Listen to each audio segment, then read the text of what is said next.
pre. Sige, baba mo, baba. Ito natin kung mayroong limit weight sa baba to. Baba to. Yung sabihin, walang limit weight baba. Check mo naman yung limit weight pataas.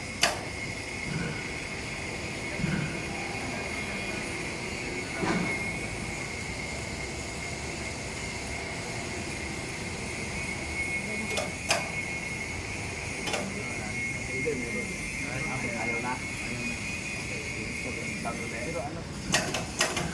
Pakita mo dito mo. Sunod naman, hook lock inspection. Yan. Hook lock inspection. Iikot mo to, kung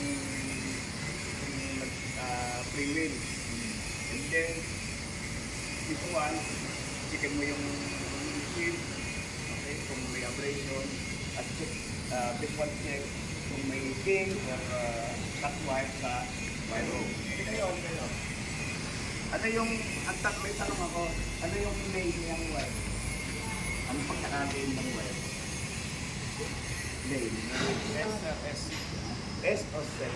Yung lane ng ng strand. Anong strand? S. S o set? S. Set. Ay. Set. Ah, oo. Z. Ha? Z. Set daw. Z. Ha? I-imagine nyo, set o S? Ha? Z. Set. Okay, pag naibaba niyo itong tingnan ninyo yung kung kaya naman ng kabuti ng paningin. Slow type yung yung pinakang drum. And then, titingnan din ninyo itong motor, saka reduction box kung may oil leak, kasi iyan yung kabila niya, iyan yung pinaka-reduction box. Kung may oil leak, okay? And then, sige, i-operate mo nga pataas. Ano para may clean?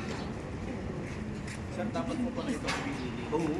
Kasi mapipili-pili, kung hindi free-wheel na, kung may mapipili-pili. Sige, taas mo. Taas. Okay, stop.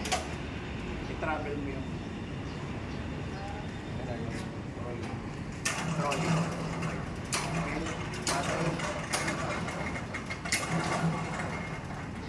Okay, pabalik sa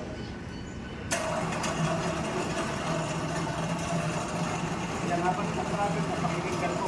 May squeaking sound, may cracking sound. Yan. Pag na-travel mo na yan, pwede mo tingnan dito mga piston cable kung may diferensya, yung mga hanger, or yung frame ng hanger, titingnan mo kung kalawangin na ba, o hindi maganda yung pagkakakabit. So yan, visual check. So yan yung power supply.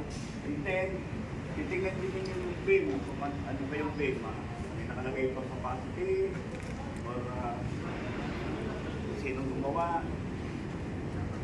Okay. Hindi natin may ta-travel lang, unfortunately may difference yung travel. Ang travel lang naman parang pag